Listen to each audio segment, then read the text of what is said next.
Hello friends, so now let's come to the fourth lecture of PT 365 economy part. तो उसमें जो हमारा fourth lecture है that is external sector. तो external sector में आपने अगर क्वेश्चन देखा होगा इन इंडिया के एक्सपोर्ट इम्पोर्ट के बारे में, तो बांग्लादेश के साथ आया था एक क्वेश्चन आई थिंक 2020 का, एंड उसके बाद श्रीलंका के भी साथ आया था। तो इंडियन एक्सपोर्ट सेक्टर जो है वो हमारा इंपॉर्टेंट हो जाता है उस पॉइंट ऑफ व्यू से, क्योंकि क्वेश्चंस पूछे जा रहे हैं।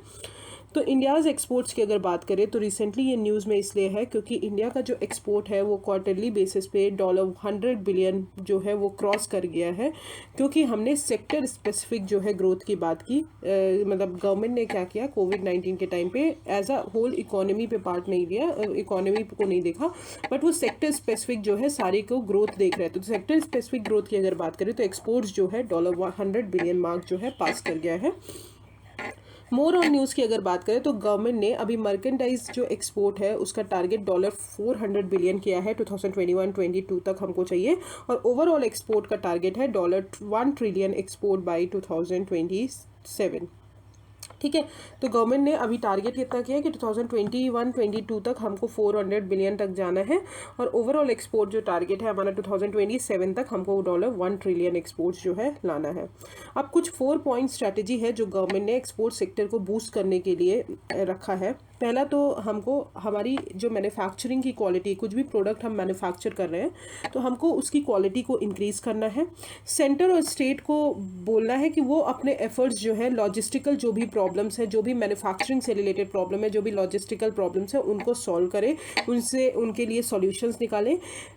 जो भी हमारे एक्सपोर्टर्स हैं, हमारे गवर्नमेंट है, उनके बीच में कोऑर्डिनेशन होना चाहिए, और बहुत सारा ग्लोबल मार्केट जो है हमको उसको फाइंड करना है जहाँ पे हम ये चीज़ें जो है जाके एक्सपोर्ट कर सकें। ठीक है, तो ये जो है बहुत ज़रूरी है, क्योंकि इंडियन प्रोडक्ट्स जो हैं हमारे यहाँ अगर हम बात करें तो बहुत सारी कंट्रीज़ के जो प्रोडक्ट्स हैं बहुत ज़्यादा फ्लो होते हैं, for example China, but India का जो है प्रोडक्ट वो भी फ्लो होता है, but as comparison to China and other countries ये कम होता है। तो इसलिए इंडिया, जिसमें इंडिया मतलब हमने अभी आत्मनिर्भर भारत के बारे में सुना, तो आत्मनिर्भर भारत में वही है कि हमारे जो लॉजिस्टिकल, जो हमारी ट्रेडिशनल चीज़ें हैं, जो हमारी हम जिसमें बेस्ट है, हम उसको जो है ग्लोबल मार्केट तक पहुंचाए तो हमारा एक्सपोर्ट बढ़ेगा। Okay, so these are the 4 points जो गवर्नमेंट ने बोला है कि हमको एक्सपोर्ट बूस्ट करने के लिए चाहिए। अब अगर हम एक्सपोर्ट ग्रोथ को डिकोड करें तो एक्सपोर्ट कैसे एनकरेज किया जा सकता है। एक्सपोर्ट मतलब जो भी कंट्री, हमारी कंट्री जो है दूसरे कंट्री को एक्सपोर्ट करती है कोई भी प्रोडक्ट, तो कैसे एनकरेज करेंगे। Obviously ease of doing business अच्छा होगा तो हम प्रमोट कर पाएंगे। फिर एमएसएमई के कॉम्पिटिटिवनेस उनको इंक्रीज हो पाएगी तो वो हमारा एक्सपोर्ट सेक्टर बढ़ेगा।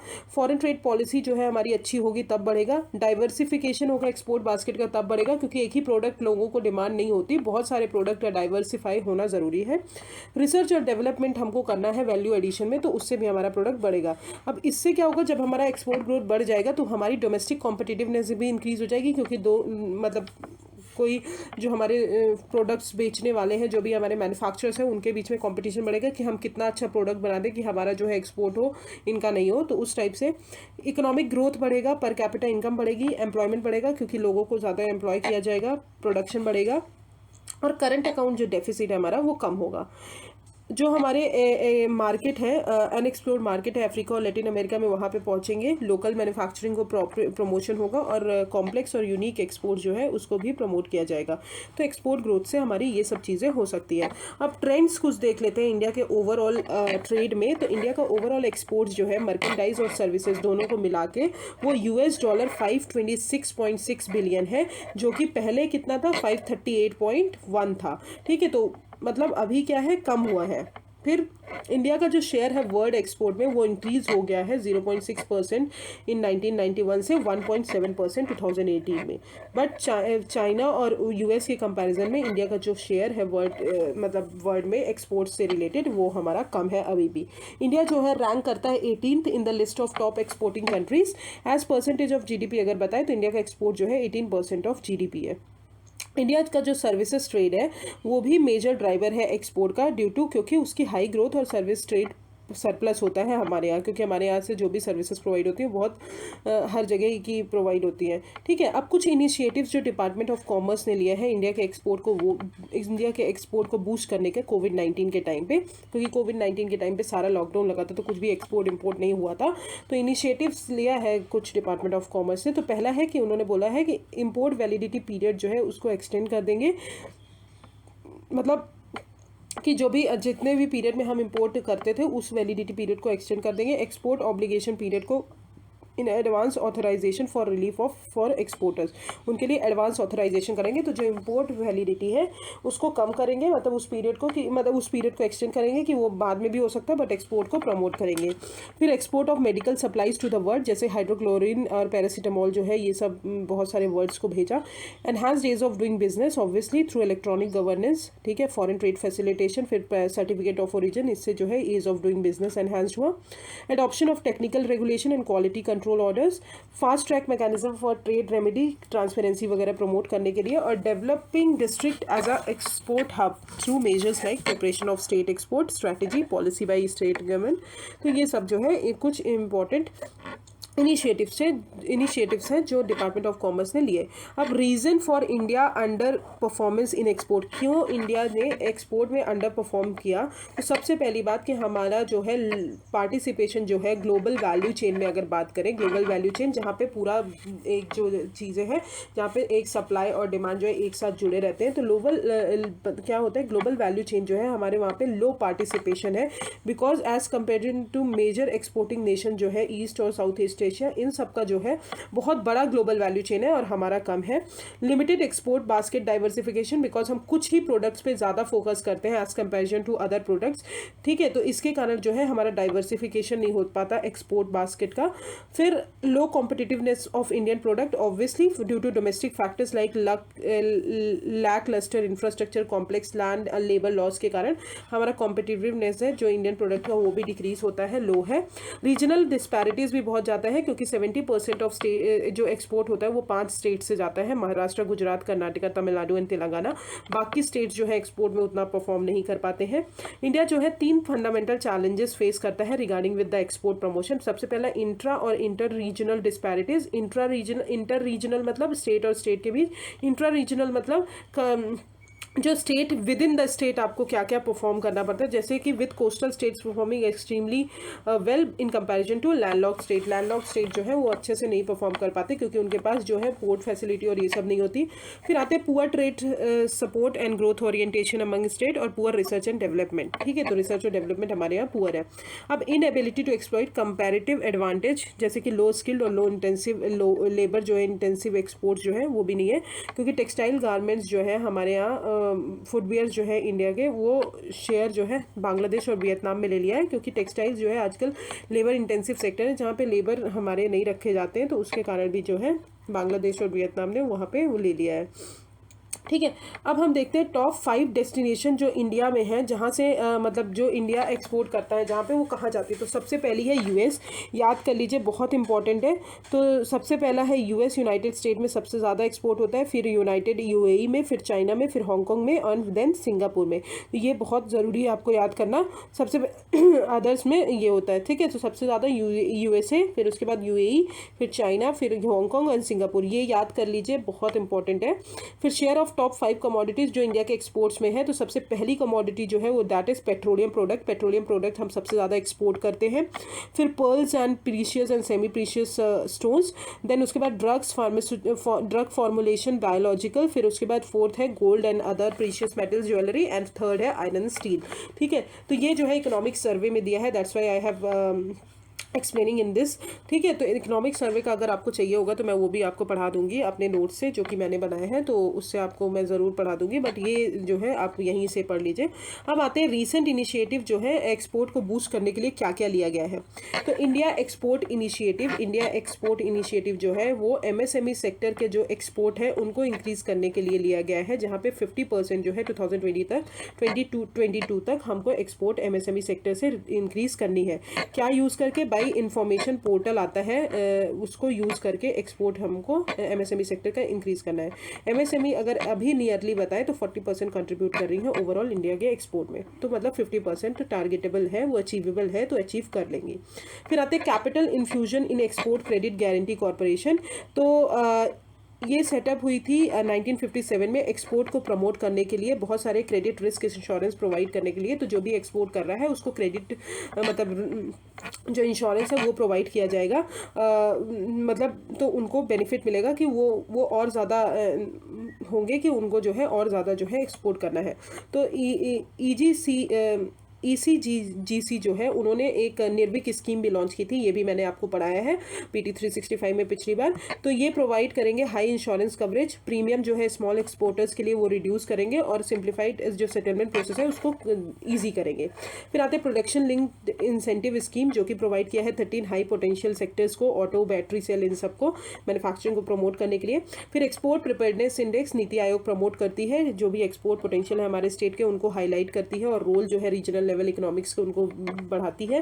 ड्राफ्ट नेशनल लॉजिस्टिक पॉलिसी, जो कि सिंगल विंडो ई लॉजिस्टिक मार्केट क्रिएट करेंगे, जो भी लॉजिस्टिक कॉस्ट है उसको कट करने के लिए फ्रॉम 13-14% ऑफ GDP टू 10%। फिर आते हैं continuation of national export insurance account and infusion of 1650 crore over 5 years to tap potential of project export in focus market, enhanced manufacturing in India. ठीक है, फिर आते हैं इंडिया का पहला इंटरनेशनल मैरीटाइम सर्विस क्लस्टर जो है वो गुजरात में खुला है। आपको पता होगा गुजरात मैरीटाइम बोर्ड ने सेटअप किया है पहला IMSC गिफ्ट सिटी, जो कि गुजरात में है। और गिफ्ट सिटी जो है इंडिया का only approved IFSC international financial services centre है, जो कि गांधीनगर में लोकेटेड है।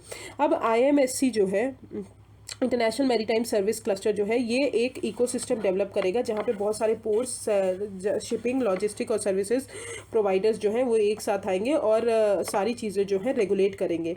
फिर आते हैं interest equalization scheme for exporters. तो गवर्नमेंट ने अभी अप्रूव किया है कि वो इंटरेस्ट इक्वलाइजेशन स्कीम जो है प्री और post shipment rupee export credit के लिए बढ़ाएंगे with the same scope coverage up to September 30, 2021। Exporters जो है उसमें सब्सिडी मिलेगी। इनमें क्या होगा, जो भी एक्सपोर्ट कर रहे हैं उनको सब्सिडी दी जाएगी at a interest rate 3 to 5% पे। बैंक्स जो है वो क्रेडिट प्रोवाइड करेंगे लोअर इंटरेस्ट रेट पे एक्सपोर्टर्स को, एंड लेटर जो है एक्सपोर्टर गवर्नमेंट जो है वो जो भी लोअर इंटरेस्ट रेट पे प्रोवाइड करेंगे, जो भी बैंक को लॉस होगा वो गवर्नमेंट रीइंबर्स करेगी। और स्कीम जो है MSME सेक्टर्स को भी, एक्सपोर्टर्स को भी अवेलेबल है ऑफ ऑल द आइटम्स। ठीक है, तो ये हो गए हमारे international interest equalization scheme for exporters. तो आप याद रखिए इस स्कीम में क्या करेंगे, जो एक्सपोर्टर्स हैं उनको सब्सिडी दी जाएगी 3 to 5% इंटरेस्ट रेट पे। बैंक्स जो है वो क्रेडिट प्रोवाइड करेंगे लो इंटरेस्ट रेट पे एक्सपोर्टर्स को, और फिर उसके बाद वही जो बैंक को लॉस होगा वो रीइंबर्स कौन करेगा, गवर्नमेंट करेगी। और ये जो है MSME सेक्टर को भी अवेलेबल है। Okay, so I hope it is clear. Export sector, India का export sector. Now let's come to WTO related development. तो सबसे पहले एग्रीमेंट ऑन एग्रीकल्चर, तो वेरी इंपॉर्टेंट एग्रीमेंट है जो WTO के अंदर आता है। तो अभी रिसेंटली ये न्यूज़ में इसलिए है कि ministry of commerce and industry ने अभी बोला है बोला है कि WTO का जो एग्रीमेंट ऑन एग्रीकल्चर है वो डेवलपिंग कंट्रीज़ के अगेंस्ट है। ठीक है, तो उन्होंने बोला है हमारी मिनिस्ट्री ऑफ कॉमर्स इंडस्ट्रीज ने बोला है कि WTO का जो एग्रीमेंट ऑन एग्रीकल्चर है वो हमारी डेवलपिंग कंट्रीज़ के अगेंस्ट है। तो अब जो है एग्रीमेंट ऑन एग्रीकल्चर क्या होता है हम वो पढ़ लेते हैं। तो एग्रीमेंट ऑन एग्रीकल्चर जो है ये एक फ्रेमवर्क प्रोवाइड करता है कि जो हम एग्रीकल्चर में ट्रेड करते हैं, हमारी जो डोमेस्टिक पॉलिसीज़ हैं उसमें क्या लॉन्ग टर्म रिफॉर्म कर सकते हैं, जिसका एम है कि हमको फेयर कंपटीशन करना है, कि हमारे नेशनल के बीच डिस्क्रिमिनेशन ना हो और जो ट्रेड है हमारा वो डिस्टॉर्टेड ना हो। ये जो है 1995 में आया था और ये 3 चीज़ें कवर करता है: market access, domestic support and export competition. Market access मतलब कि आपको ट्रेड रिस्ट्रिक्शन यूज़ करना है सच एज टैरिफ और इम्पोर्ट्स। डोमेस्टिक सपोर्ट मतलब आप सब्सिडी दे सकते हैं और सपोर्ट प्रोग्राम दे सकते हैं जो भी आपको ट्रेड को बढ़ाना है और या on distort trade. Export competition की अगर बात करें तो एक्सपोर्ट सब्सिडी आप यूज़ कर सकते हैं और अदर गवर्नमेंट प्रोग्राम्स जो है वो सपोर्ट कर सकते हैं जो भी एक्सपोर्ट को सब्सिडाइज करना है। तो these are the three things which comes under the agreement on agriculture. Under the agreement अगर बात करें तो WTO जो है मेंबर्स जो है एग्रीकल्चर करते हैं शेड्यूल और list of commitments that set limits on the tariff they can apply to individual products on the level of domestic support and export subsidy. तो मेंबर्स जो है एग्री करते हैं कि कुछ लिस्ट ऑफ कमिटमेंट्स बनाते हैं जिसपे वो टैरिफ सप्लाई कर सकते हैं इंडिविजुअल प्रोडक्ट्स पे, और जो कि डोमेस्टिक सपोर्ट और एक्सपोर्ट सब्सिडीज भी दे सकते हैं। अब जो है कुछ इम्पॉर्टेंट जो हमारी वो है वो हम पहले देख लेते हैं, उसके बाद हम ये पढ़ते हैं। तो सबसे पहले ग्रीन बॉक्स। तो ग्रीन बॉक्स जो है वो ट्रेड डिस्टॉर्टिंग नहीं है। यहाँ पे क्या है, ये मेजर्स जो हैं कुछ एग्जेम्प्ट करते हैं, कुछ कमिटमेंट्स को रिड्यूस करते हैं और even increase without any financial limitation under WTO। ये जो है बोथ डेवलप्ड कंट्री और डेवलपिंग कंट्री दोनों पे अप्लाई होते हैं, but in case of developing country special treatment दिया जाता है in respect of governmental stock holding programs food security के लिए। तो ये ट्रेड डिस्टॉर्टिंग नहीं होता है, ठीक है।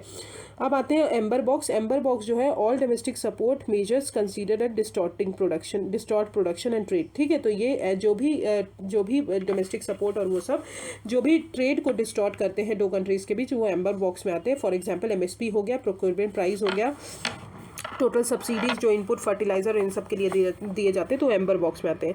फिर ब्लू बॉक्स है, ये बेसिकली एम्बर बॉक्स की सब्सिडी है, but they tend to limit the production. ये किस लिए यूज़ होते हैं, प्रोडक्शन को लिमिट करने के लिए। ये सीधा नहीं दिया जाता, बट ये प्रोडक्शन को लिमिट करते हैं। Any support that would normally in amber box is placed under blue box if the support also requires farmers to limit their production. अगर सपोर्ट जो है प्रोटेक्शन के लिए प्रोडक्शन को लिमिट करने के लिए दिया गया तो वो ब्लू बॉक्स में आता है। These measures are also exempt from reduction commitment. अब special and differential treatment box क्या होता है, ये जो है एक इन्वेस्टमेंट सब्सिडीज को कंप्राइज करते हैं, जो कि tractors, pumps, sets, agriculture inputs के लिए हम देते हैं। और SDT जो है वो बॉक्स सब्सिडी, और ये सिर्फ डेवलपिंग और लो इनकम कंट्रीज को ही दिया गया है। तो special and differential treatment box आप याद रखिए, सिर्फ लो इनकम और डेवलपिंग कंट्रीज के लिए ही दिया गया है। तो I hope it is clear. Green box जो है ट्रेड डिस्टॉर्टिंग, आप कुछ भी प्रोवाइड करते हो तो वो ट्रेड डिस्टॉर्टिंग नहीं होता। एम्बर बॉक्स में आप जो भी प्रोवाइड करते हो वो ट्रेड डिस्टॉर्टिंग होता है। ब्लू बॉक्स में आप प्रोडक्शन को लिमिट करते हो तो वो होता है हमारा ब्लू बॉक्स के अंदर आता है। और स्पेशल एंड डिफरेंशियल ट्रीटमेंट जो है वो सिर्फ डेवलपिंग और लो इनकम कंट्रीज के लिए इन्वॉल्व है, जो कि आप सब्सिडीज प्रोवाइड करते हो इन्वेस्टमेंट में, और वो ठीक है। तो ये समझ में आ गया। Now let's come to agreement on agriculture negotiation timeline. Negotiation timeline की अगर बात करें तो सबसे पहला राउंड था उरुग्वे राउंड, जो कि लॉन्च हुआ था 1986 में एट पुंटा देल एस्टे, जो कि साइंड हुआ था 1994 में एट मैराकेश, एंड WTO क्रिएट हुआ था 1995 में एट जिनेवा।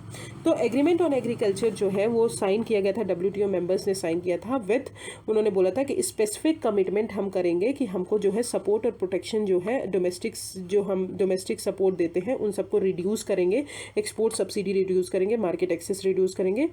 ये जो है नॉन ट्रेड कंसर्न्स को भी अकाउंट करते हैं, इंक्लूडिंग जो फूड सिक्योरिटी हम प्रोवाइड करते हैं, जो एनवायरनमेंट को प्रोटेक्ट करने के लिए जो भी चीज़ें करना है तो उनको भी अकाउंट करता है। स्पेशल एग्रीमेंट सेफगार्ड भी प्रोवाइड करेंगे डेवलपिंग कंट्रीज़ को, under which they can impose, मतलब जिसमें डेवलपिंग कंट्री जो है एडिशनल ड्यूटी इम्पोज कर सकती हैं अगर उनके यहाँ ज़्यादा इम्पोर्ट हो रहा है किसी भी प्रोडक्ट का। ओके क्योंकि क्या होता है कि इंपोर्ट के प्राइस जो है अगर कम होते हैं, जो भी प्रोडक्ट आए उनके प्राइस कम होते हैं, तो लोग डोमेस्टिक चीज़ों को नहीं खरीदते हैं, उनको क्योंकि प्राइस कम होता है तो उनको खरीदते हैं। तो इसलिए स्पेशल एग्रीमेंट सेफगार्ड जो है वो डेवलपिंग कंट्रीज़ को प्रोवाइड किया गया है कि आप जो है एडिशनल ड्यूटी लगा सकते हैं अगर आपके यहाँ इम्पोर्ट हो रहा हो ज़्यादा। अब उरुग्वे राउंड ने कुछ certain categories of domestic support उन्होंने क्रिएट किया था। उन्होंने बोला था कि कुछ कैटेगरीज जो है आप सपोर्ट दे सकते हैं, जैसे कि डी मिनिमस लेवल। तो minimal amount of domestic support जो कि अलाउड है डेवलप्ड कंट्रीज के लिए दैट इज 5%, और डेवलपिंग कंट्रीज के लिए अलाउड है 10%। तो मिनिमम जो है आप डोमेस्टिक सपोर्ट दे सकते हो 5% in the developed countries and 10% for developing countries. अब पीस क्लॉज आया उसके बाद। तो पीस क्लॉज क्या है, प्रोटेक्शन प्रोवाइड किया कि जो भी डोमेस्टिक सपोर्ट मेजर्स है, मतलब जो भी डोमेस्टिक सपोर्ट मेजर्स है उनको प्रोटेक्शन प्रोवाइड किया, और एक्सपोर्ट सब्सिडीज को जो भी WTO मेंबर्स फ्रॉम देते हैं from challenge other WTO members. ठीक है, तो पीस क्लॉज जो है वो जनवरी 1, 2004 में एक्सपायर्ड हुआ, और कुछ टेम्परेरी पीस क्लॉज भी आया जो कि बाली कॉन्फ्रेंस में आया, और स्टिपुलेटेड दैट कि कोई भी country, no country would be legal bear from food security programs for its own people even if subsidy breach the limits specified in WTO agreement on agriculture. तो उन्होंने बोला कि अगर कोई भी कंट्री जो है उनको ये लीगली हम बेयर नहीं कर सकते, लीगली हम मना नहीं कर सकते कि वो फूड सिक्योरिटी प्रोग्राम नहीं करें करें अपने खुद के पीपल के लिए, क्योंकि फूड सिक्योरिटी प्रोग्राम नेसेसरी है। भले वो लिमिट ब्रीच कर रहे हैं जो एग्रीमेंट और एग्रीकल्चर में दिया है, बट वो फूड सिक्योरिटी प्रोग्राम्स को प्रोवाइड करना उनको ज़रूरी है। ठीक है, तो ये बोला गया। फिर आते हैं दोहा राउंड आया और दोहा डेवलपमेंट एजेंडा जो कि 2021 में लॉन्च किया गया।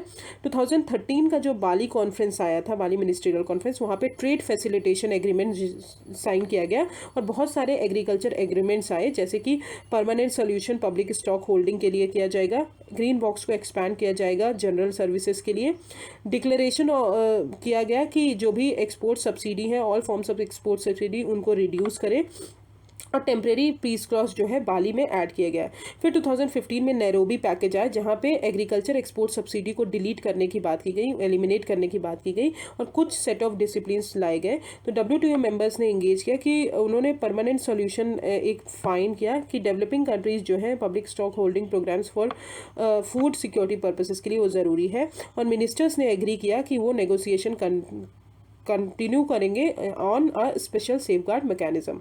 Okay, so I hope it is clear. Now let's come to developing country including India concerns on agreement on agriculture. तो अब क्या कंसर्न्स है इंडिया के एग्रीमेंट ऑन एग्रीकल्चर से related?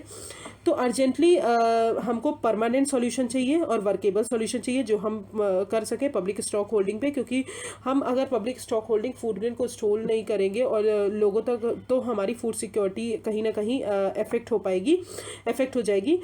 All forms of export subsidization in export subsidy को include करना, despite of high farm subsidy from developing countries many are excluded from export subsidies, तो उनको भी इंक्लूड करना है। सैनिटरी और फाइटोसैनिटरी मेजर्स को इंक्लूड करना है, और टेक्निकल बैरियर्स जो है ट्रेड के बाय डेवलप्ड कंट्रीज उनको भी कम करना है to selectively ward off imports और deny market access to developing countries. ठीक है, तो ये कुछ कंसर्न्स हैं एग्रीमेंट ऑन एग्रीकल्चर पे इंडिया के। तो I hope it is clear. Green box, amber box, blue box and agreement on agriculture है क्या, उसके अंदर 3 से कौन से आते हैं? Market access, domestic support and export competition. Uruguay round में क्या बोला, मिनिमस लेवल क्या है, पीस क्लॉज में क्या बोला, एंड फिर बाली मिनिस्ट्रियल कॉन्फ्रेंस में क्या बोला। Now let's come to service domestic regulation. तो ये भी जो है हमारे WTO के अंदर आता है। रिसेंटली 67 मेंबर कंट्रीज जो हैं WTO के, उन्होंने अपना नेगोशिएशन कंक्लूड किया है ऑन सर्विसेज डोमेस्टिक रेगुलेशन। तो trade in services and general agreement on trade in services, तो अगर बात करें तो ये जो है गैट्स जो है ये उरुग्वे राउंड में आया था WTO के जब फॉर्म हुआ था। ये जो है रूल्स प्रोवाइड करते हैं, rules framework of rules provide करते हैं कि हमारी जो सर्विसेज हैं वो कैसे गवर्न होगी, हम उनको कैसे वो करेंगे। बट उसमें 2 एक्सेप्शंस हैं। सर्विसेज जो गवर्नमेंट अथॉरिटी सप्लाई करती है वो इसके अंदर कवर नहीं होते, और कवरेज मेजर्स जो है affecting air traffic rights and services directly related to exercise of air transport services, तो ये भी जो है नहीं कवर है। तो एयर ट्रैफिक राइट्स और एयर ट्रांसपोर्ट सर्विसेज नहीं कवर्ड है, और जो भी सर्विसेज गवर्नमेंट सप्लाई करती है वो दो चीज़ें उसके अंदर नहीं कवर्ड है। तो ये याद रखिएगा, बहुत इंपॉर्टेंट है। गैट्स जो है वो 4 मोड्स पे एप्लीकेबल है, जो भी अब सर्विसेज सप्लाई कर रहे हैं वो 4 मोड्स में आपको बताती हूँ। और ये मैकेनिज्म इस्टेब्लिश करते हैं कि सारे WTO मेंबर जो है कमिटमेंट करें कि वो अपने जो सर्विसेज हैं उसको लिबरलाइज करेंगे। एग्रीमेंट जो है ये मैकेनिज्म प्रोवाइड करते हैं कि हम डिस्प्यूट रिजोल्यूशन भी कैसे कर सकते हैं बिटवीन द 2 कंट्रीज। अब जो 4 मोड्स हैं हम वो पढ़ लेते हैं। तो पहला मोड है दैट इज़ मोड 1। मोड 1 में अगर बात करें, जब कोई भी सर्विस एक टेरिटरी, एक WTO मेंबर्स के मतलब कंट्री से दूसरे WTO मेंबर के पास जाती है तो उसे बोलते हैं क्रॉस बॉर्डर सप्लाई। तो पहला है क्या, क्रॉस बॉर्डर सप्लाई, मतलब जब सर्विसेज जो है एक टेरिटरी से दूसरे टेरिटरी जाती हैं तो उसको हम क्रॉस बॉर्डर सप्लाई बोलते हैं। जैसे कि for example online architectural plans जो है अब्रॉड से हमारे यहाँ आते हैं तो वो हो जाता है हमारा क्रॉस बॉर्डर सप्लाई, क्योंकि हम सर्विसेज प्रोवाइड कर रहे हैं। फिर मोड 2 की अगर बात करें तो कंजम्पशन अब्रॉड। कोई भी पर्सन जब कोई भी सर्विस जो है किसी दूसरे कंट्री में कंज्यूम करता है, किसी की दूसरे कंट्री में सर्विस को कंज्यूम करता है, दैट इज कंजम्पशन अब्रॉड। मतलब हम कहीं और कंज्यूम कर रहे हैं, जैसे कि इंटरनेशनल टूरिस्ट हो गए। फॉर एग्जांपल मैं इंडिया की हूँ और मैं USA जा रही हूँ, तो मैं वहाँ की सर्विस जो है कंज्यूम कर रही हूँ, तो दैट्स वाई मैं जो होंगी वो कंजम्पशन अब्रॉड मोड 2 में आऊँगी और मैं एक इंटरनेशनल टूरिस्ट कहलाऊंगी। फिर मोड 3 की बात करें तो वो होता है कमर्शियल प्रेजेंस। कमर्शियल प्रेजेंस की अगर बात करें, जब कोई भी सर्विस सप्लायर जो सर्विस सप्लाई कर रहा है of 1 member establish a commercial presence in another's member territory to provide a service. For example, मैं अगर सर्विस सप्लायर हूँ, मैं सर्विस सप्लाई कर रही हूँ, तो मैं अपना जो है इस्टेब्लिशमेंट जो है वो मैं जाके दूसरी कंट्री में इस्टेब्लिश कर रही हूँ और वहाँ पे सर्विस प्रोवाइड कर रही हूँ, तो that is commercial presence. Commercial presence मतलब किसी सर्विस के लिए, किसी प्रॉफिट के लिए मैं जाके कहीं और कंट्री में रह के सर्विस प्रोवाइड कर रही हूँ, मैं अपना कहीं और इस्टेब्लिशमेंट किया मैंने, तो उसको बोलते हैं कमर्शियल प्रेजेंस। जैसे कि फॉरेन बैंक ब्रांच जो होते हैं हमारे इंडिया में आते हैं, तो उनको हम बोलेंगे commercial presence. About 60% of the global service trade जो है 2017 में ये इस मोड से गया। फिर मोड 4 की बात करें तो मूवमेंट ऑफ नेचुरल पर्सन, कोई भी इंडिविजुअल किसी एक WTO मेंबर कंट्री से दूसरी टेम्परेली वो कहीं और मूव करता है, कहीं किसी और कंट्री में मूव करता है फॉर अ सर्विस, तो उसको बोलते हैं मूवमेंट ऑफ नेचुरल पर्सन। जैसे कि international music band, for example if my brother is in music industry, तो ये जो है किसी और कंट्री में, फॉर एग्जांपल ये हमारी इंडिया से तंजानिया वगैरह जाता है, साउथ अफ्रीका जाता है, तो उसको हम बोलेंगे movement of a natural person, और इसलिए वो मोड 4 में आएगा। तो I hope it is clear. Mode 1 में क्या है, क्रॉस बॉर्डर सप्लाई, मोड 2 में क्या है, कंजम्पशन अब्रॉड, मोड 3 में क्या है, कमर्शियल प्रेजेंस, एंड मोड 4 में क्या है, movement of a natural person. Okay, I hope it is clear. Now let's come to service domestic regulation and its potential benefit. तो सर्विस डोमेस्टिक रेगुलेशन जो है वो 11th मिनिस्ट्रियल कॉन्फ्रेंस जो है buono arrays में हुआ था 2017 में, उसमें लॉन्च किया गया, और वहाँ पे न्यू प्लूरिलिस्टिक एग्रीमेंट लॉन्च किए गए, जहाँ पे बहुत सारे रूल्स सेट आउट किए गए सर्विसेज के लिए in 24 years at WTO। Agreed members जो थे उन्होंने अकाउंट किया 90% of world state such as USA, China, EU, Brazil etcetera. New discipline जो है इनकॉर्पोरेट किया गया, एडिशनल कमिटमेंट कुछ किए गए by the member services commitment under GATT schedule. Signatories जो थे कुछ उन्होंने पैक्ट लेफ्ट किया ओपन फॉर अदर कंट्रीज, उन्होंने बोला कि और भी कंट्रीज ज्वाइन कर सकती हैं, और ये जो है मोस्ट फेवर्ड नेशन जो है बेसिस पे उन पे भी अप्लाई होगा। तो मोस्ट फेवर्ड नेशन मतलब होता है इक्वल ट्रीटमेंट आपको कंट्रीज़ को देना है। किसी भी पार्टीज़ को, अगर आप एक पार्टी को कुछ भी वो दे रहे हो, तो आपको सारी पार्टीज़ WTO में जितनी भी मेंबर कंट्रीज़ हैं उनको भी देना पड़ेगा, ठीक है। तो वो होता है हमारा मोस्ट फेवर्ड नेशन। फिर पोटेंशियल बेनिफिट की बात करें तो ऑब्वियसली जो प्रोसीजर्स हैं, जो भी ख़राब प्रोसीजर्स हैं, उन सबको चेक करेंगे, उनके ऑब्जेक्टिव्स और मीन्स को। कॉस्ट जो है वो रिड्यूस करेंगे, वुमेन एम्पावरमेंट को सपोर्ट करेंगे, और वुमेन पार्टिसिपेशन को भी बढ़ाएंगे सर्विस ट्रेड में। Okay, so this is the service domestic regulation. अब सर्विस डोमेस्टिक रेगुलेशन की अगर बात करें तो उसका सबसे पहले ऑब्जेक्टिव क्या है। तो ऑब्जेक्टिव की बात करें तो ऑब्वियसली हमको रेगुलेटरी प्रैक्टिसेस जो है उनको अच्छा करना है, कि हमारी जो ट्रेड रिस्ट्रिक्टिव पॉलिसी है उनको मिटिगेट कर पाए, ठीक है, और सर्विसेज को अच्छी तरह सप्लाई कर पाए। अब इसका मतलब क्या है कि न्यू डिसिप्लिन हमको बनाना है डोमेस्टिक रेगुलेशन के लिए सर्विसेज ट्रेड में। एप्लीकेशन की बात करें तो डिसिप्लिन जो है अप्लाई होगा लाइसेंसिंग और क्वालिफिकेशन रिक्वायरमेंट पे, और प्रोसीजर एंड टेक्निकल स्टैंडर्ड पे। फिर बेनिफिट्स की अगर बात करें तो फॉरेन सर्विस प्रोवाइडर्स जो है उनको बेनिफिट करेंगे कि वो हमारी चीज़ों को, हमारे जो ट्रेड को अंडरस्टैंड कर सकें, और हमारी जो कंट्री है वहाँ पे आके सर्विसेज को ट्रेड कर सकें। और लीगल सर्टेनिटी एश्योर करेंगे, प्रेडिक्टेबिलिटी और रेगुलरिटी, क्वालिटी और फैसिलिटेशन। फिर अदर बेनिफिट की बात करें तो ट्रेड जो कॉस्ट है उसको लोअर करेंगे, और जनरेशन को ब्रॉडर करेंगे ट्रेड बेनिफिट को, और बिजनेस क्लाइमेट जो है उसको भी इम्प्रूव करेंगे। अब हम आते हैं concerns over SDR by India और अदर्स की बात करें तो ये इस्टेब्लिश करेंगे एक competing and parallel mechanism to pursue and achieve same objective without the entire WTO membership consent. GATS जो है वो अलाउ करता है मेंबर कंट्रीज़ को कि वो मार्केट एक्सेस को डिटरमाइन कर सके, और they will grant in various services sector. It used to bring rules to erect barriers to service trade and cross-border movement of professionals, and working party on domestic regulation was established in 1999 to put these disciplines. So now let's come to the COVID-19 vaccine and IP waiver. ठीक है, तो United state अभी recently ये news में इसलिए है कि United state ने अनाउंस किया है कि वो इंटेलेक्चुअल प्रॉपर्टी प्रोटेक्शन जो है उसको वेव करेंगे फॉर COVID-19 वैक्सीन। मतलब उसको अनाउंस किया कि जो भी हम इन COVID-19 वैक्सीन है, जो भी जिनको भी मतलब फॉर एग्जांपल किसी कंट्री ने COVID-19 में वैक्सीन बनाई है, उसमें पेटेंट कर दिया है, तो कोई भी अदर कंट्री नहीं यूज़ कर सकती। तो इसलिए जो है उस प्रोटेक्शन को, इंटेलेक्चुअल प्रॉपर्टी प्रोटेक्शन को, उसको हटाएंगे कि अदर कंट्रीज़ भी जो हैं वो COVID-19 वैक्सीन यूज़ कर सकती हैं। तो मोर ऑन न्यूज़ की बात करें तो ये इनिशिएट किसने किया था, इंडिया और साउथ अफ्रीका ने, कि हमको ये कैंपेन करना है कि जो हमारी COVID-19 वैक्सीन है वो सारी कंट्रीज़ यूज़ कर सकें। UNAIDs जो है वो लीडिंग ग्लोबल एफर्ट है जो कि एड्स के लिए वर्क करती है कि जो भी पब्लिक हेल्थ थ्रेट है एड्स, उसको 2030 तक हमको ख़त्म करना है। कैंपेन हेल्प करेगा कि सर्टेन कंडीशंस जो है हमारे ट्रिप्स की उसके लिए from WTO that could impede timely access to affordable medical products to COVID-19। Waiver जो है वो IPR बैरियर्स जो है उसको रिड्यूस करेगा कि आप जो प्रोडक्शन कर रहे हैं वैक्सीन का उसमें by the countries including poor once also. अब हम आते हैं COVID-19 वैक्सीन ग्लोबल एक्सेस की बात करें तो ये वर्ल्ड वाइड इनिशिएटिव है जिसका एम है कि हमको इक्विटेबल एक्सेस, मतलब हमको सबको इक्वल एक्सेस प्रोवाइड करना है कि COVID-19 वैक्सीन जो है वो सबके पास रहे। Directed by Gavi vaccine alliance, coalition for epidemic preparedness innovations and world health organization. COVAX जो है ये वन ऑफ द 3 पिलर्स है हमारे COVID-19 के एक्सेस की टूल्स की एक्सेलरेटर की, जो कि WHO ने लॉन्च किया था with the help of European commission and France in response to this pandemic. अब आते हैं ट्रिप्स जो है, ट्रिप्स 1985 ये क्या है हम वो देख लेते हैं। तो trade related aspects of intellectual property right 1985, ये नेगोशिएट किया गया था 1986-94 में उरुग्वे राउंड में, और ये इंट्रोड्यूस किया था इंटेलेक्चुअल प्रॉपर्टी रूल्स जो कि मल्टीलेटरल ट्रेडिंग के लिए हमको यूज़ होंगे। ये मिनिमम स्टैंडर्ड प्रोटेक्शन प्रोवाइड करते हैं जो कि सारे WTO मेंबर्स फॉलो करते हैं। इसके अंदर ट्रिप्स जो है वो सिंक है पेरिस कन्वेंशन के साथ जो कि प्रोटेक्शन प्रोवाइड करते हैं इंटेलेक्चुअल प्रॉपर्टी राइट के, और convention on protection burn convention जो है हमारा उसके लिए भी।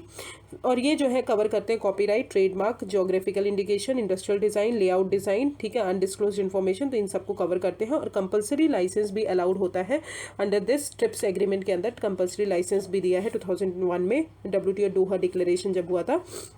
तो कंपलसरी लाइसेंसिंग मैंने ये आपको पढ़ाया है। तो कंपलसरी लाइसेंसिंग जो है वो गवर्नमेंट इशू करती है किसी थर्ड पार्टी को, गवर्नमेंट या कोर्ट इशू करती है थर्ड पार्टी को कि आप जो है बिना कंसेंट के, जो भी पेटेंट होल्डर है उनके बिना कंसेंट के आप जो है वो मेडिसिन या वो जो है बना सकते हैं। ये लो कॉस्ट जेनरिक मेडिसिन को अलाउ करती है कि उनको प्रोड्यूस करते हैं और एक्सक्लूसिवली एक्सपोर्ट कर सकते हैं जो भी हमारी नीड्स हैं उनको सर्व करने के लिए, ठीक है। तो ये हो गया हमारा compulsory license. I hope it is clear.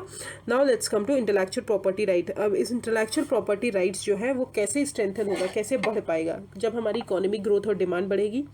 Enforcement जो है कॉन्ट्रैक्ट का वो बहुत अच्छे से होगा। रेड टेपिज्म रिड्यूस होगा, सिंगल विंडो क्लियरेंस होगा, बहुत सारे नहीं होंगे क्योंकि डिले हो सकता है। गुड गवर्नेंस होगा और स्ट्रॉन्ग इंस्टीट्यूशन होंगे। अब इसके कारण लीड क्या होगा, क्या हो पाएगा, तो फिस्कल डेफिसिट हमारा इंक्रीज हो सकता है कहीं ना कहीं इन शॉर्ट टर्म में अगर बताएं, क्योंकि गवर्नमेंट जो है अगर इसमें प्रमोट करेगी तो फिस्कल डेफिसिट इंक्रीज हो जाएगा। एम्प्लॉयमेंट जनरेशन होगा शॉर्ट टर्म में। GDP ग्रोथ जो है इम्पटस होगा। Improved access to market, but long term में अगर बताएं तो ग्रोथ और डेवलपमेंट जो है वो अदर सेक्टर्स की प्रमोट होगी। स्ट्रक्चरल बूस्ट मिलेगा हमारी इकोनॉमिक ग्रोथ को, इन्वेस्टमेंट एनकरेज होगी, इंटरकनेक्टेड और सप्लाई चेन हमारा बढ़ जाएगा। माइग्रेशन जो है और डिस्प्लेसमेंट जो है रिड्यूस होगा बिकॉज लोग बाहर जाते हैं किसी चीज़ के लिए, तो हमारा यहीं पर अवेलेबल होगा। और ह्यूमन कैपिटल जो है वो भी डेवलप होगा। तो this is intellectual property right. Now let's come to the tea export. अब रिसेंटली इंडिया ने अभी कंसर्न रेज किए हैं WTO मीटिंग में regarding European union's decision. European union ने एक डिसीजन लिया है कि एंथ्रोक्यूनिन जो है उसको एक पेस्टिसाइड्स डिक्लेयर किया जाएगा और labelling it as a non tariff barrier, उसको लेबल किया जाएगा नॉन टैरिफ बैरियर। तो इंडिया ने अभी रेज किया है कंसर्न्स WTO मीटिंग में कि यूरोपियन यूनियन कैसे एंथ्राक्यूनोन को पेस्टिसाइड्स डिक्लेयर करती है। तो मोर ऑन न्यूज़ की बात करें तो इंडिया ने आर्ग्यू किया है कि एंथ्राक्यूनोन जो है ये नेचुरल अकरिंग पॉल्यूटेंट है और हाइड्रोकार्बन है और ये पेस्टिसाइड्स नहीं है, ठीक है। तो ये पेस्टिसाइड्स नहीं है, ये हाइड्रोकार्बन है और पॉल्यूटेंट है।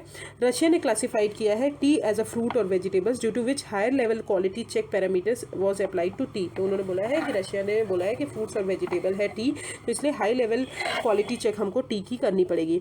अब एंथ्राक्यूनिन होता क्या है, तो यूबिक्विटस जो है इन एनवायरमेंट में पाया जाता है और ये नेचुरली हमारे एयर में मिलता है, वाटर में, सॉइल में, प्लांट्स में, एनिमल टिश्यू में।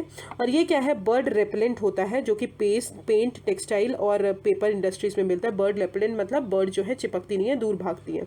अब टी स्टैटिस्टिक्स ऑफ इंडिया की अगर बात करें तो इंडिया जो है सेकेंड लार्जेस्ट प्रोड्यूसर है हमारे टी का, फोर्थ लार्जेस्ट एक्सपोर्टर है टी का वर्ल्ड में after Kenya, China and Sri Lanka. Total T export की बात करें तो $830.90 मिलियन होता है फाइनेंशियल ईयर 19 में और $826.47 मिलियन होता है फाइनेंशियल ईयर 2020 में। इंडिया जो है हाई क्वालिटी स्पेशलिटी टीज़ जो है ऑफर करता है, such as Darjeeling GI tag मिला है दार्जिलिंग टी को हमारे, Assam orthodox and the high range Nilgiris tree जिसमें एरोमा बहुत अच्छा होता है।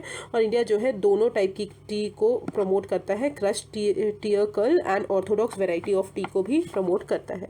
अब आते हैं ऑब्स्टिकल्स जो है हमारे टी एक्सपोर्ट में क्या है कि एक्सपोर्ट जो है वो बहुत, एक्सपोर्ट मार्केट जो है टी से रिलेटेड वो बहुत वॉलेटाइल है because higher CTC crush tear curl variety brews, lack of enforcement और मैकेनिज्म है जो हमारे दार्जिलिंग टी को ऑथेंटिकेट नहीं कर पाते हैं। तो फॉर इंस्टेंस नेपाल टी जो है वो भी दार्जिलिंग टी की तरह ही मतलब डोमेस्टिक और इंटरनेशनल मार्केट में भेजी जाती है, सेल की जाती है, जो कि इन्फ्रिंजमेंट है हमारे GI टैग का। Okay, so this is obstacles in tea export. Now let's come to global financial integration.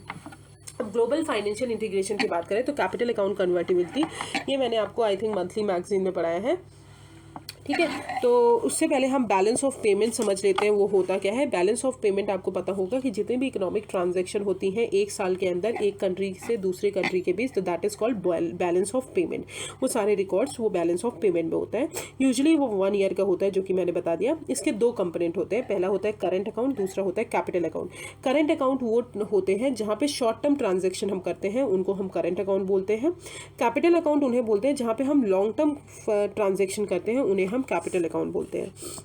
अब करंट अकाउंट में सबसे पहले आता है विजिबल ट्रेड, मतलब एक्सपोर्ट और इंपोर्ट हम कितना कर रहे हैं। इनविजिबल में सर्विसेज आती है कि एक्सपोर्ट और इंपोर्ट जो है हम सर्विसेज का कितना कर रहे हैं। यूनिलेटरल ट्रांसफर्स होते हैं। इन्वेस्टमेंट इनकम होती है, जैसे कि इनकम जो फैक्टर सच एज लैंड और इन सब से आ रही है। फिर ट्रांसफर्स भी इसी में आते हैं, जैसे कि ग्रांट हो गए, गिफ्ट्स हो गए, रेमिटेंसेस हो गए। अब कैपिटल अकाउंट की बात करें, capital account long term process होते हैं जिसमें फॉरेन डायरेक्ट इन्वेस्टमेंट और पोर्टफोलियो इन्वेस्टमेंट आता है। लोन जो हम बाहर से लेते हैं, जो हमारी गवर्नमेंट लेती है, एक्सटर्नल कमर्शियल बोरोइंग और ट्रेड क्रेडिट। फिर बैंकिंग कैपिटल और नॉन रेसिडेंट इंडियन के जो डिपॉजिट होते हैं वो भी हमारे कैपिटल अकाउंट में आते हैं। Okay, so this is balance of payment. Now let's come to why it is in news. तो डेप्यूटी गवर्नर जो है RBI, उन्होंने इंडिकेट किया है कि हमको कैपिटल अकाउंट कन्वर्टिबिलिटी की तरफ फंडामेंटल शिफ्ट लाना चाहिए, ठीक है। तो हमको कैपिटल अकाउंट लिबरलाइज करना चाहिए। तो what is the capital account convertibility mean, तो क्या मतलब है कैपिटल अकाउंट कन्वर्टिबिलिटी का। तो कन्वर्टिबिलिटी का मतलब यही है कि कोई भी एक करेंसी हम दूसरे करेंसी में कैसे चेंज कर सकते हैं, मतलब हमारी डोमेस्टिक करेंसी फॉरेन करेंसी में कैसे चेंज हो सकती है, और या हमारी फॉरेन करेंसी जो है वो डोमेस्टिक करेंसी में कैसे चेंज हो सकती है बैलेंस ऑफ पेमेंट ट्रांजेक्शन करने के लिए। तो कैपिटल अकाउंट कन्वर्टिबिलिटी का ये मतलब है कि हमको फ्रीडम चाहिए कि हम डोमेस्टिक करेंसी को फॉरेन करेंसी में चेंज कर सके फॉर कैपिटल अकाउंट ट्रांजैक्शंस। अब कैपिटल अकाउंट तो मैंने बता दिया क्योंकि लॉन्ग टर्म प्रोसेस के लिए लॉन्ग टर्म जो ट्रांजैक्शंस होते हैं। अब रेगुलेशन की अगर बात करें तो इंडिया जो है partial capital account convertibility start किया था 1990s में। पास्ट कमिटीज़ जो थी जिन्होंने Fuller capital account convertibility recommend किया था, तो पहली थी तारापुर कमेटी 1997 की, जिन्होंने रिकमेंड किया था कि हमको फुल कैपिटल अकाउंट कन्वर्टिबिलिटी करना चाहिए 1999 से 2000 तक, based on fulfilment of certain benchmarks. Like अगर हमने फिजिकल डेफिसिट हमारा कम कर लिया, इन्फ्लेशन हमारा मतलब सही है, रेंज में है, नॉन परफॉर्मिंग एसेट्स हमारे कम है, तब हम जो है फुल कैपिटल अकाउंट कन्वर्टिबिलिटी कर सकते हैं। फिर तारापुर कमेटी 2006 की आई, उन्होंने बोला कि ग्रेजुअल हमें कैपिटल अकाउंट लिबरलाइजेशन करना चाहिए, तुरंत सीधे हमको तुरंत नहीं कर देना चाहिए, ग्रेजुअली धीरे धीरे जो है हमको कैपिटल अकाउंट लिबरलाइज करना चाहिए। अब स्टेप्स क्या क्या लिए हैं फुलर कैपिटल अकाउंट कन्वर्टिबिलिटी की तरफ मूव करने के लिए। तो सबसे पहला है फुल एसेसिबल रूट। तो फुली एसेसिबल रूट जो है ये अलाउ करता है कि जो भी हमारे नॉन रेसिडेंट है उनके लिए कि वो GSEC में इन्वेस्ट कर सकते हैं। तो उन्होंने लिमिट रिमूव कर दिया है, तो हमारे इसके अंदर जो है नॉन रेसिडेंट हैं वो हमारे जो हमारे GSEC है गवर्नमेंट सिक्योरिटीज़ उसमें जो है इन्वेस्ट कर सकते हैं। RBI ने अभी बैंक को अलाउड किया है जो कि ऑपरेट करते हैं international financial services centre banking unit, वो ट्रेड कर सकते हैं नॉन कन्वर्टेबल फॉरवर्ड रुपी मार्केट में भी। नॉन कन्वर्टेबल फॉरवर्ड रुपी मार्केट ये होता है कि ये फॉरेन एक्सचेंज डेरिवेटिव कॉन्ट्रैक्ट है जहाँ पे इन्वेस्टर्स को अलाउ करते हैं कि इन्वेस्टर्स जो है वो ट्रेड कर सकते हैं नॉन कन्वर्टेबल करेंसीज में और कॉन्ट्रैक्ट में आ सकते हैं, ठीक है। फिर लिबरलाइज्ड रेमिटेंसेस स्कीम, ये रेसिडेंट इंडिविजुअल्स को और उनके माइनर्स को अलाउ करते हैं कि वो फ्रीली जो है 2,50,000 तक जो USD पर फाइनेंशियल ईयर वो रेमिट कर सकते हैं हमारे इंडिया में किसी भी करंट और कैपिटल अकाउंट ट्रांजैक्शन के लिए, और या फिर दोनों में। रिड्यूस्ड FDI रिस्ट्रिक्शन जो है कुछ सेक्टर्स में रिड्यूस किया है, एक्सेप्ट कुछ सेक्टोरल सेक्टर्स हैं उनके छोड़ के। रैशनलाइज किया है external commercial borrowing. External commercial borrowing वो होती है कि जब हमारी कोई कंपनी जो है बाहर से लोन लेती है, और वो लोन क्यों लेती है, बिकॉज वहाँ पे इंटरेस्ट रेट कम होता है, तो एक्सटर्नल कमर्शियल बोरोइंग का मतलब वही होता है। तो अभी स्टेप्स लिए हैं कि रिप्लेस किया है system of sector wise age limit, तो उन्होंने सारे एंटिटीज़ को एलिजिबल कर दिया है कि वो एफडीआई रिसीव करेंगे ईसीबीस रेज करने के लिए, ठीक है, थ्रू ऑटोमेटिक रूट। तो पहले क्या था, कुछ सेक्टर्स को था, अब जो है सारे सेक्टर्स को बोल दिया है। और relax the end use restriction related to ECBs, तो मतलब अलाउ कर दिया है कॉर्पोरेट और नॉन बैंकिंग फाइनेंशियल कंपनीज को कि वो जो है ईसीबी से लोन रेज कर सकते हैं फॉर वर्किंग कैपिटल और जनरल कॉर्पोरेट पर्पसेस के लिए। तो ये कुछ स्टेप्स हैं जो कैपिटल अकाउंट कन्वर्टिबिलिटी के लिए गए हैं। अब आते हैं बेनिफिट जो हैं एसोसिएटेड। अब बेनिफिट क्या होंगे अगर हम कैपिटल अकाउंट कन्वर्टिबिलिटी कर देते हैं? तो इकोनॉमिक ग्रोथ प्रमोट होगा, क्योंकि जो भी हमारे रिस्ट्रिक्शंस है कैपिटल से रिलेटेड वो रिमूव हो जाएंगे। गवर्नमेंट पे प्रेशर होगा कि वो बेटर इंफ्रास्ट्रक्चर और डिसिप्लिन प्रोवाइड करें पॉलिसीज से रिलेटेड। एफिशिएंसी फाइनेंशियल सेक्टर की इंप्रूव होगी, ऑफशोर रुपी मार्केट डेवलप होगा और domestic as well as domestic investors को भी अपॉर्चुनिटी मिलेगी कि ठीक है, और एम्प्लॉयमेंट इंप्रूव होगा। अब रिस्क क्या है associated? Obviously exchange rate volatility हो जाएगी, क्योंकि हमारा जो इंडियन रुपी है वो किसी भी रुपी में चेंज हो सकता है, तो वो हो सकता है। Unsustainable foreign debt because make business prone to risk high repayment, ठीक है। Creates credit and assets bubble, if अगर फॉरेन इन्वेस्टर्स जो है इक्विटी मार्केट यूज़ कर रहे हैं करेंसी अप्रिसिएशन के बेट करने के लिए, तो ये एसेट वैल्यू को डिस्टॉर्ट करेंगे। ग्लोबल मैक्रो इकोनॉमिक शॉक्स हो सकते हैं, बैलेंस ऑफ ट्रेड और एक्सपोर्ट्स पे इफेक्ट हो सकता है, और जो इफेक्टिवनेस है ग्रोथ का वो भी हमारा कम हो सकता है। तो this is risk associated with free capital mobility. अब आते हैं फॉरेन डायरेक्ट इन्वेस्टमेंट, एफडीआई कैसे होगा, एफडीआई कैसे इन्फ्लुएंस होगा? तो obviously ease of doing business बढ़ेगा, तो हमारा एफडीआई हमारे यहाँ ज़्यादा आएंगे। लोकल पॉपुलेशन की स्किल्स बढ़ेगी, कॉस्ट ऑफ लेबर बढ़ेगा, nature and size of market बढ़ेगा, रीजनल एक्सपोर्ट पोटेंशियल होगा, नेचुरल रिसोर्सेज अवेलेबिलिटी होगी तो वो आएंगे, मैक्रो इकोनॉमिक स्टेबिलिटी होगी और स्ट्रॉन्ग इंस्टीट्यूशन होगा। अब can enable economic growth increase होगा, क्योंकि प्रोडक्शन और कंजम्पशन इंक्रीज होगा, एम्प्लॉयमेंट जनरेट होगा, बिकॉज प्रोडक्शन इंक्रीज होगा तो लोग ज़्यादा लगेंगे तो एम्प्लॉयमेंट जनरेट होगा। Knowledge skill transfer, technology transfer भी ज़्यादा होगा, कॉम्पिटिटिवनेस प्रोडक्टिविटी बढ़ेगी। फॉरेक्स रिजर्व में अप्रिसिएशन होगा, क्योंकि वो आएंगे तो हमारे यहाँ फॉरेक्स रिजर्व भी बढ़ेगा, वैल्यू ऑफ करेंसी जो है हमारी वो भी बढ़ेगी। टैक्स रेवेन्यू बढ़ेगा, क्योंकि गवर्नमेंट को टैक्स मिलेगा, क्योंकि लोगों के पास पैसा ज़्यादा रहेगा तो टैक्स बढ़ सकता है। Increase in spending by the government भी स्पेंड ज़्यादा करेगी। Okay, so now let's come to world bank discontinue ease of doing business. तो वर्ल्ड बैंक ने अभी रिसेंटली बोला है कि वो डिसकंटिन्यू करेगी, मतलब एज ऑफ डूइंग बिजनेस जो रिपोर्ट है उसको ख़त्म करेगी, अब वो नहीं करेगी ऐसा कुछ। तो ease of doing business ranking क्या है? तो ये 2002 में लॉन्च की गई थी, जहाँ पे बिजनेस प्रोजेक्ट्स जो है उनको रैंक किया जाता है। Objective measures of business regulation, उनका इन्फोर्समेंट क्या है रीजनल और नेशनल लेवल पे। ये डोमेस्टिक स्मॉल और मीडियम साइज कंपनी सबको देखती हैं। एज ऑफ डूइंग बिजनेस जो है world bank from a world bank release करती है। हायर रैंकिंग जो है इंडिकेट करता है कि हमारा जो रेगुलेशन है बिजनेस का वो सिंपलर है, ठीक है, और स्ट्रॉन्गर है। इंडिया का जो रैंक है इस बार अगर बताएं 2020 में, तो 63rd पोजीशन पे एज ऑफ डूइंग बिजनेस में रैंकिंग में।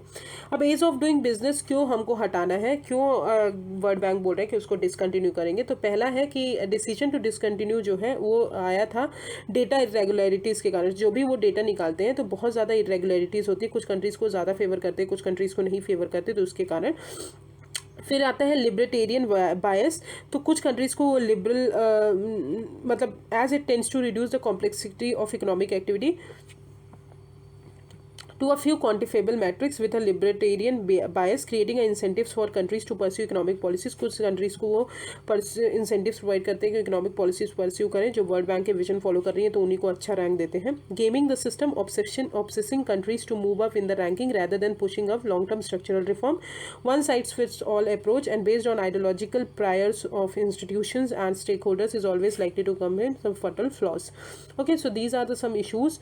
अब आते हैं what is the life cycle of a company. तो सबसे पहले हम बिजनेस को ओपन करते हैं, बिजनेस को स्टार्ट करते हैं, फिर लोकेशन हमको चाहिए होती है, तो कंस्ट्रक्शन परमिट हमको चाहिए होता है, इलेक्ट्रिसिटी चाहिए होती है, रजिस्टरिंग प्रॉपर्टी चाहिए होती है, एक्सेस फाइनेंस तो क्रेडिट और माइनॉरिटी के इन्वेस्टर्स को प्रोटेक्ट करना होता है, फिर dealing with day to day operation, मतलब टैक्सेस पे करना, ट्रेडिंग करना, कॉन्ट्रैक्ट विद द गवर्नमेंट, फिर operating in a secure business environment, enforcing contract और रिजॉल्विंग इंसॉल्वेंसी। तो दीज आर द इंडिकेटर्स जिसमें एज ऑफ डूइंग बिजनेस जो rank की जाती हैं। अब आते हैं फ्री ट्रेड एग्रीमेंट। तो फ्री ट्रेड एग्रीमेंट की अगर बात करें तो वाई ये न्यूज़ में क्यों है? अभी जो है free trade free trade agreement को जो है नेगोशिएशन को फास्ट ट्रैक करने के लिए बहुत सारी कंट्रीज़ ने, अभी इंडिया ने बोला है कि अर्ली हार्वेस्ट ट्रेड डील जो है हमको कुछ कंट्रीज़ के साथ करना पड़ेगा अगर हमको FTA नेगोशिएशन जो है फास्ट ट्रैक करना है। अब अर्ली हार्वेस्ट स्कीम क्या होता है और FTA से वो कैसे डिफरेंट है हम वो जान लेते हैं। तो अर्ली हार्वेस्ट स्कीम जो है वो प्रिकर्सर है हमारे FTA का, जो कि दो ट्रेडिंग पार्टनर्स के बीच में ज्वाइन किया जाता है और ये हेल्प करता है उन ट्रेडिंग कंट्रीज़ को कि वो कुछ प्रोडक्ट्स को आइडेंटिफाई कर सके कि उसमें जो है वो टैरिफ नहीं लेंगे, टैरिफ लिबरलाइजेशन करेंगे and pending the conclusion for FTA negotiation. मतलब वो मतलब FTA से पहले होता है अर्ली हार्वेस्ट स्कीम, जहाँ पे दो कंट्रीज़ जो है कुछ प्रोडक्ट्स से रिलेटेड वो टैरिफ लिबरलाइज करेंगी और उसके बाद फिर FTA नेगोशिएट करेंगी। ये जो है कॉन्फिडेंस बिल्डिंग मेजर है कि कंट्रीज़ जो है दोनों एक दूसरे पे कॉन्फिडेंस आ जाए। गुड एग्जांपल बताएं तो EHS का तो इंडिया और थाईलैंड के बीच में अक्टूबर 2003 में साइन हुआ था, जहाँ पे बहुत सारे प्रोडक्ट को आइडेंटिफाई किया गया था कि उनको 0 तक रिड्यूस करेंगे इन अ फेज्ड मैनर। ओके, तो this is early harvest scheme. याद अर्ली हार्वेस्ट स्कीम समझ में आया। अर्ली हार्वेस्ट स्कीम जो है FTA के पहले आती है, जहाँ पे दो कंट्रीज जो है एक दूसरे के बीच में ट्रेड जो हम कुछ प्रोडक्ट्स को, जैसे अगर कुछ प्रोडक्ट्स को इंपोर्ट एक्सपोर्ट करना है तो उसमें टैरिफ लिबरलाइज करती हैं और उसके बाद फिर FTA कंक्लूड करती हैं। ओके, अब आते हैं what is FTA and other types of trade agreement की अगर बात करें तो जो हमारा फ्री ट्रेड एग्रीमेंट जो होता है ये होता है 2 और 2 से ज़्यादा कंट्रीज़ के बीच में हो सकता है। और इसमें क्या होता है कि जो भी हमारी कंट्रीज़ इस ट्रेड के अंदर आती हैं, जो भी हमारी कंट्रीज़ FTA साइन करती हैं, वो कुछ ना कुछ टैरिफ्स जो है वो रिड्यूस करती हैं, एलिमिनेट करती, ख़त्म करती हैं टैरिफ और नॉन टैरिफ बैरियर्स जिसमें भी वो ट्रेड कर रही हैं।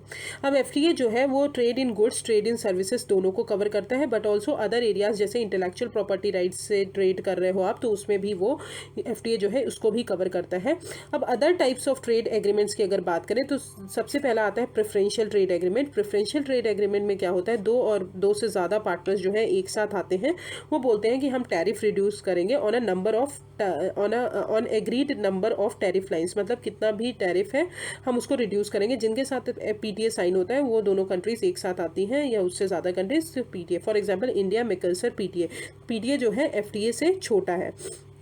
ठीक है, तो फिर आते हैं comprehensive economic cooperation agreement and comprehensive economic partnership agreement. ये टर्म जो डिस्क्राइब करता है जहाँ which consist of an integrated package on goods, services and investment along with other areas including IPR और कंपटीशन। तो ये जो है सारी चीज़ों को कवर करता है, गुड्स हो गए, सर्विसेज हो गए, इन्वेस्टमेंट हो गए, IPR हो गए, तो ये सबको कवर करता है। तो पहले PTA आता है, फिर FTA, फिर सेका आता है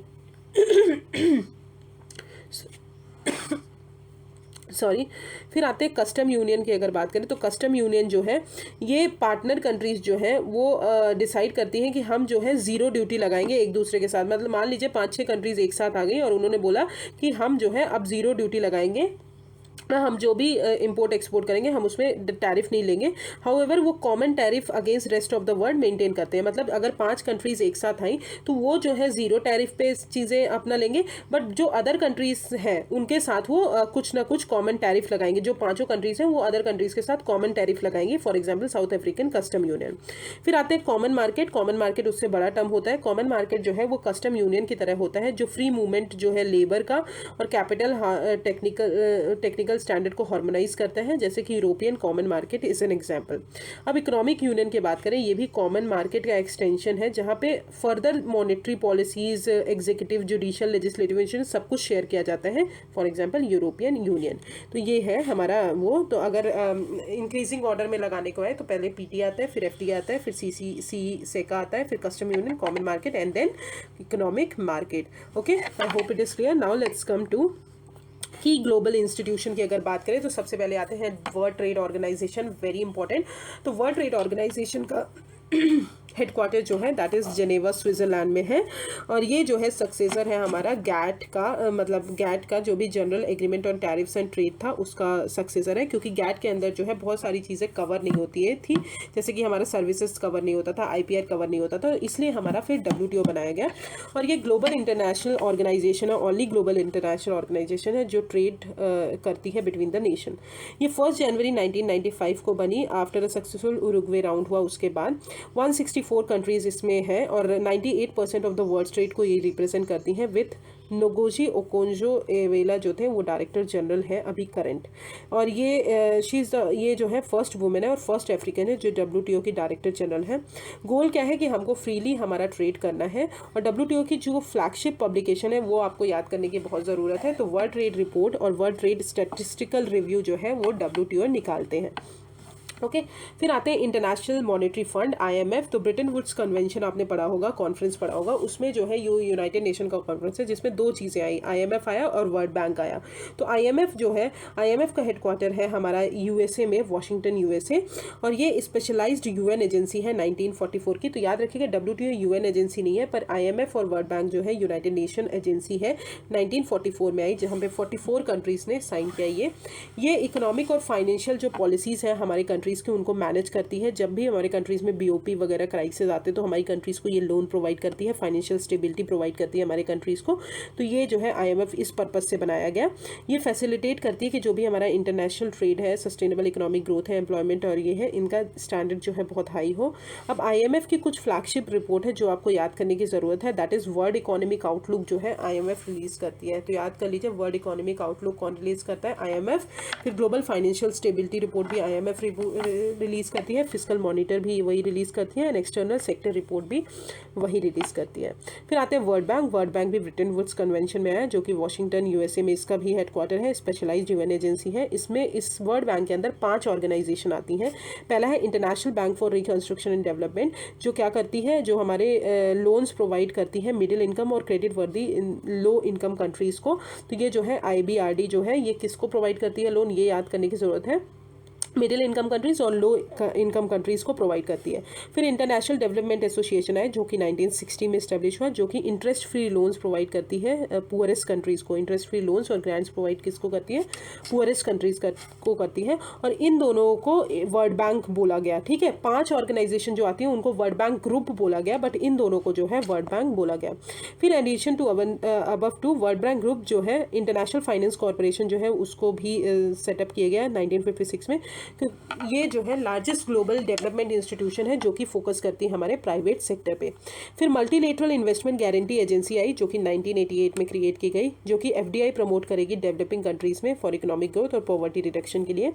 फिर international centre for settlement of investment dispute है जो कि 1966 में इस्टेब्लिश किया, जो कि कॉन्सिलिएशन और आर्बिट्रेशन जो है जो डिस्प्यूट होते हैं ट्रेड से रिलेटेड उनको सेटल करती है।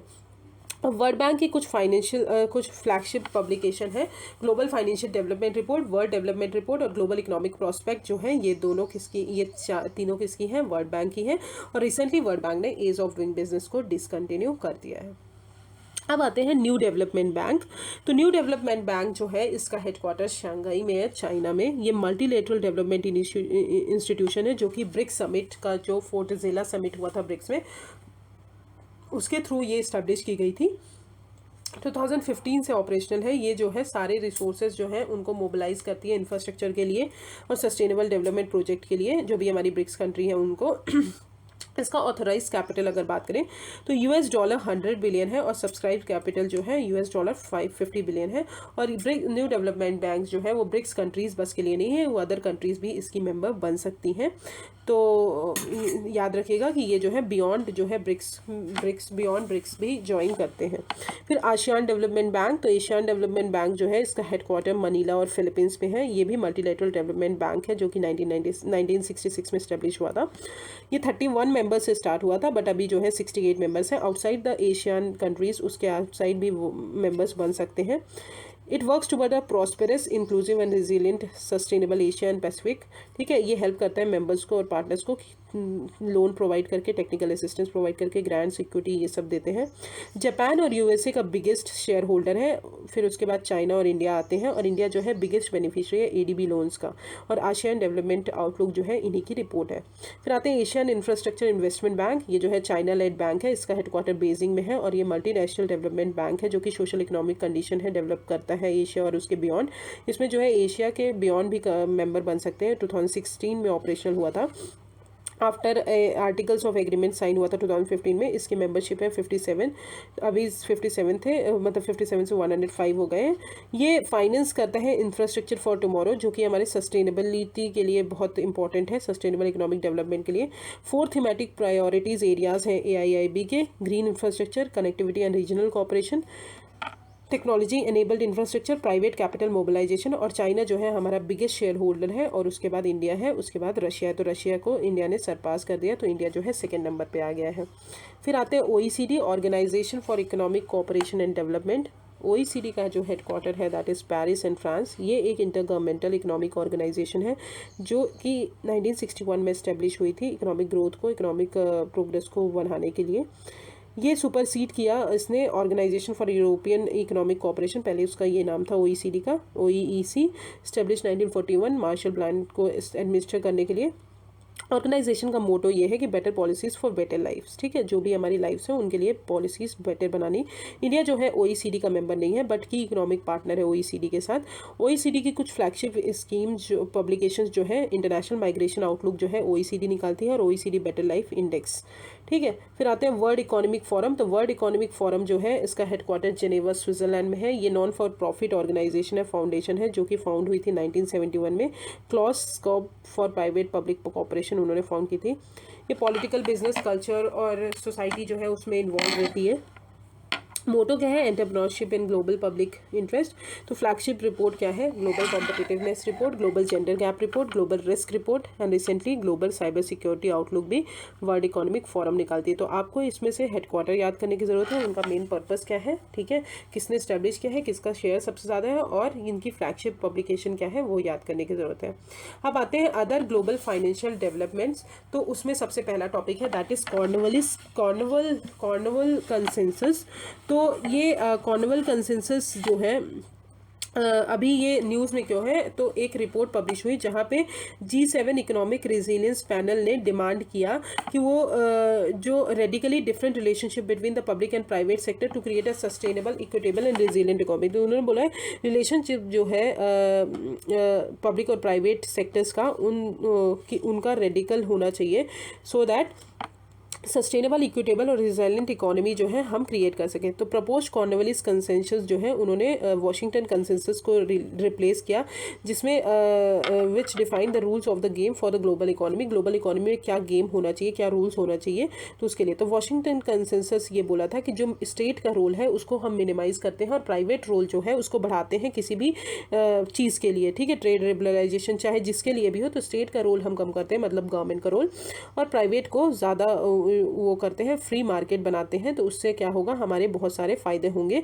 बट ये फेल्ड हो गया। तो इसलिए कॉर्नवालिस कंसेंसस है। तो उन्होंने बोला कि हमारी जो गवर्नमेंट है और हमारा जो प्राइवेट सेक्टर, दोनों को इन्वॉल्व करके, दोनों को एक साथ इक्वली कंट्रीब्यूट करके हमारा जो सेक्टर है वो आगे बढ़ सकता है, हमारा ट्रेड आगे बढ़ सकता है। तो उन्होंने बोला कि रिफॉर्म जो है एक्सेलरेट करना है ग्लोबल इकोनॉमिक गवर्नेंस में, इस्टेब्लिश करना है एक कलेक्टिव मैकेनिज्म जो कि इन्वेस्ट कर सके, मॉनिटर कर सके, एक्सेस कर सके सारी चीज़ों को, और इन्वेस्टमेंट को एक्सेलरेट करना है सस्टेनेबल डेवलपमेंट गोल्स के लिए। तो कॉर्नवालिस कंसेंसस बोला कि स्टेट और प्राइवेट का रोल जो है दोनों का एक साथ होना चाहिए। फिर आते हैं डिजिटल बर्लिन वॉल। तो इंटरनेशनल मॉनेटरी फंड ने अभी, डायरेक्टर ने अभी वार्न किया है कि वर्ल्ड जो है जल्दी ही डिजिटल बर्लिन वॉल जो है वो फेस करेगा, जहाँ पे यूरोपियन यूनियन, US, चाइना जो है, सारी कंट्रीज जो है डिस्कॉर्डेंट डिफरेंट टेक्नोलॉजी स्टैंडर्ड को अडॉप्ट करेंगी, और ये फोर्स करेंगी पुअर नेशन को कि वो जो है दोनों में से कोई, मतलब इन सब कंट्रीज़ में से साइड जो है वो चूज़ कर सके, और इसके कारण क्या होगा, बाल्कनाइजेशन हो जाएगा हमारी डिजिटल इकोनॉमी का। फिर आते हैं नेट स्टेबल फंडिंग रेशियो। तो ये जो है रूल, ये बेसल 3 नॉर्म्स के अंदर लाया गया था, जो भी बैंक को स्टेबल करने के लिए और बैंक जो है फाइनेंशियल क्राइसिस ना हो उनसे प्रिवेंट करने के लिए। ये रूल्स जो फिजिकली हमारे ट्रेडेड गोल्ड है लाइक अदर कमोडिटीज़, वो बैंक को रिक्वायर करते हैं कि वो ज़्यादा कैश होल्ड करें to match their gold exposure, ठीक है, कैश होल्ड करेंगे तो कैश जो है इधर उधर ट्रांसफ़र कर सकते हैं। तो गोल्ड एक्सपोजर से रिलेटेड कैश यूज़ करें as a buffer against the adverse price move, अगर प्राइस मूव इधर उधर हो रहा है। ये रूल्स इंक्रीज करेंगे cost of the banks balance sheet to hold gold.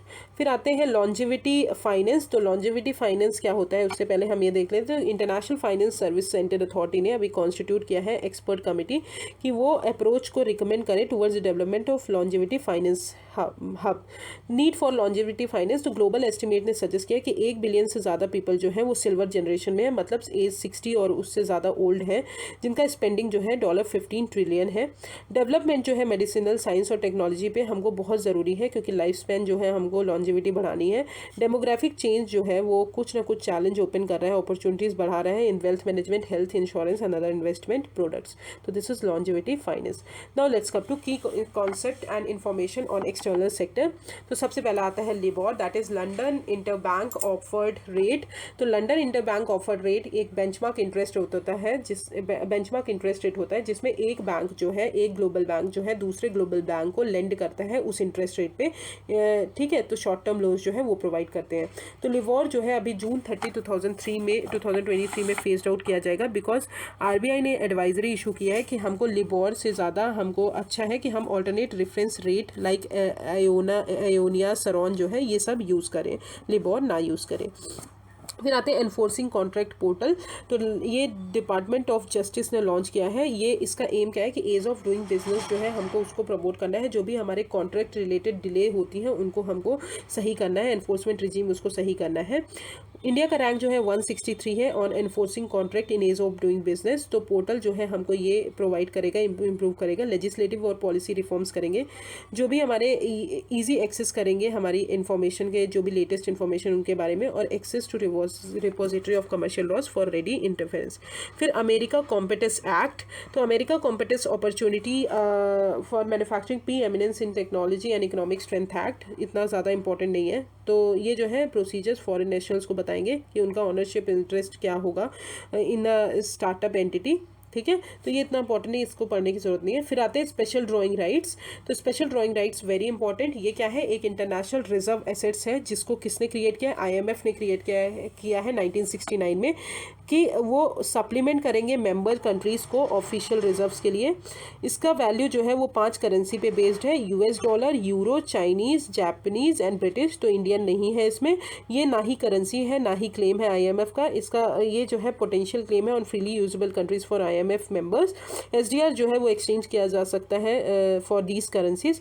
Voting power जो है आईएमएफ की वो मेंबर कंट्रीज़ को दी गई है, तो मेंबर कंट्रीज़ जो है डायरेक्टली जो है उनके कोटास से रिलेटेड वोट कर सकते हैं।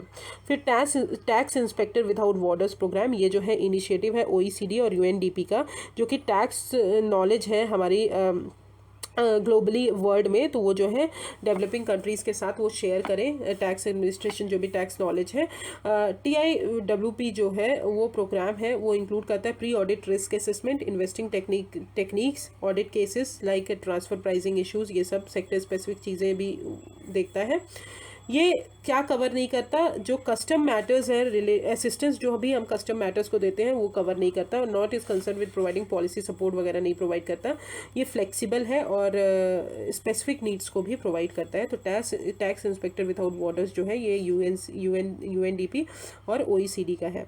Okay, so this is the end of export part. I hope it is clear. Now let's tomorrow I will start with labor, employment, skill development. Thank you so much. If you have any problem, just comment me on the comment section. Thank you.